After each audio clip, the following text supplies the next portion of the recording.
Welcome to the Secret Underground Laboratory Recovery and Salvage, where rude mechanicals do magic.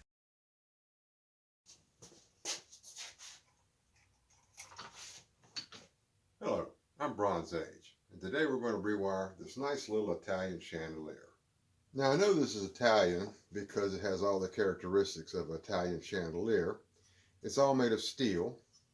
These are steel tubing for the arms. The leaves are stamped from sheet metal, as well as the bobiches, which look like little flowers here. And the dead giveaway is there's actually a little metal tag up here at the top that says made in Italy.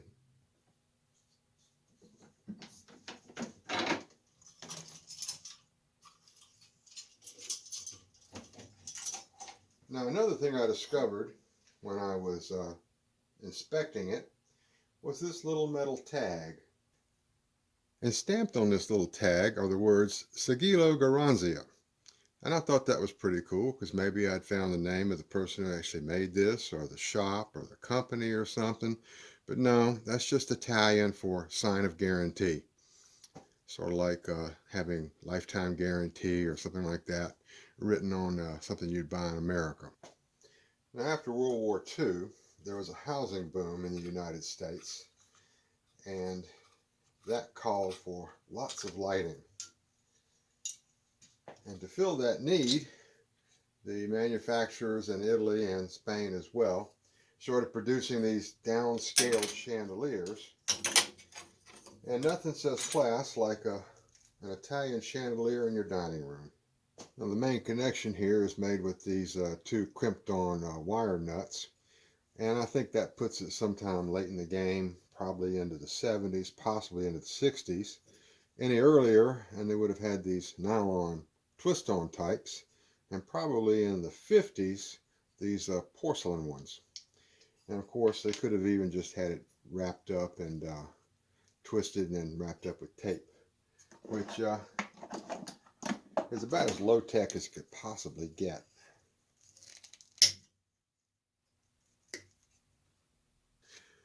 Another interesting feature of the way this is put together, instead of just having the loose stranded wire tucked under the screw, they left a little piece of insulation on the tip there, which kind of keeps it together. Because when you put stranded wire under a screw terminal, it spreads out like this and you really can't get it tight.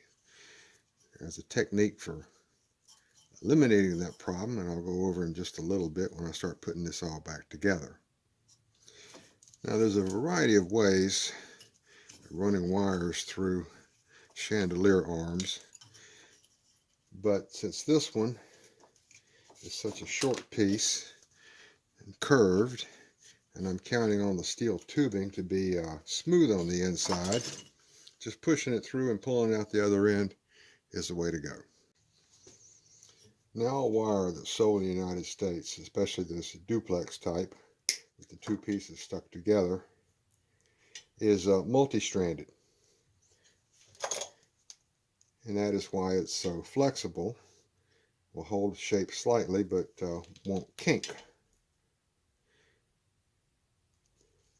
But being multi-stranded is a problem when it goes to put it under a screw terminal, because the National Electrical Code dictates that stranded wires cannot be put under screw terminals. Now the solution to that is to make all these multi-strands into one strand. And the way we do that is with a soldering gun and some solder. This is rosin core solder, which is always used for electrical work.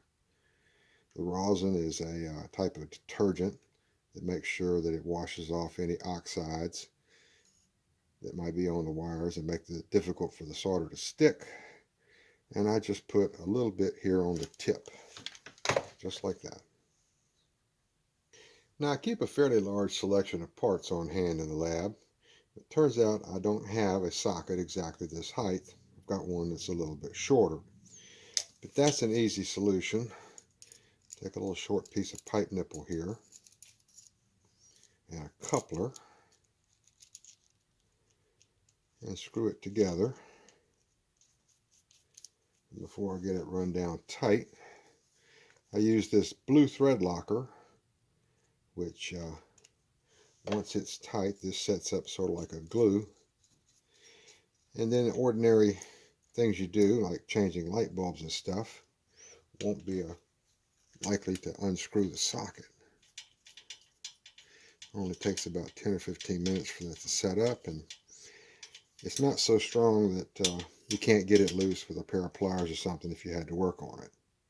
Now, duplex wiring that's sold in the United States for lighting has one side the insulation is smooth and one side has ridges. You can't really see it, but you can feel it with your finger. And the reason for that is so you'll know which wire goes where. The sockets have a silver screw on one side and a brass screw on the other side. And the wire with the ridges always goes on the silver screw. You wrap it around clockwise, get it tucked down underneath there nice and tight, and then when you turn the screw, it will pull the wire underneath it instead of pushing it back out. And then the smooth one goes on the copper wire, and we'll move on to the copper screw, and then we'll go on to the rest of them, and this job is almost finished. Now these pieces here are not tubes, they're actually rods, and the trunk wire runs down the outside of them. And when I get this all nice and neat, these are clipped down with our little Segillo Garanzia clips. The trunk wire has the same ridge side and smooth side as the arm wires do. And for this final connection, all the smooth wires are connected to each other and all the ridge wires are connected to each other. And to make that just a little easier for me, I take all the smooth ones and put a black stripe down the side so I can tell what I'm fiddling with when I've got all these cut loose and trying to twist them together. Now all connections in the Secret Underground Laboratory are soldered. We do not rely on wire nuts, don't rely on any kind of crimp connector, and certainly don't just twist the wires together and cover them in tape. The only kind of really reliable connection that you're going to get that's going to stay, and you could be sure it's going to light up every light, is solder. And hold the solder gun on here until I'm sure that the wire has soaked through to both sides. Clip the end off,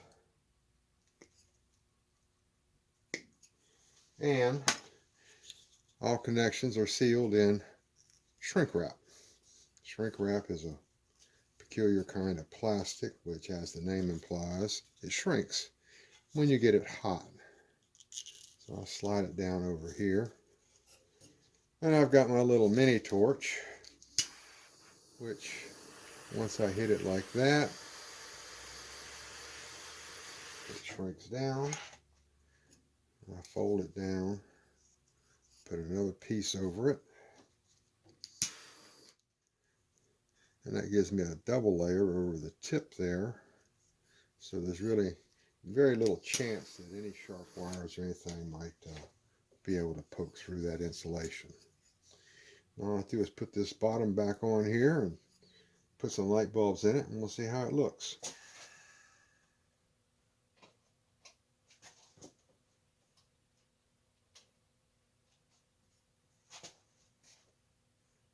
So our little Italian chandelier is Segillo Garanzia once more.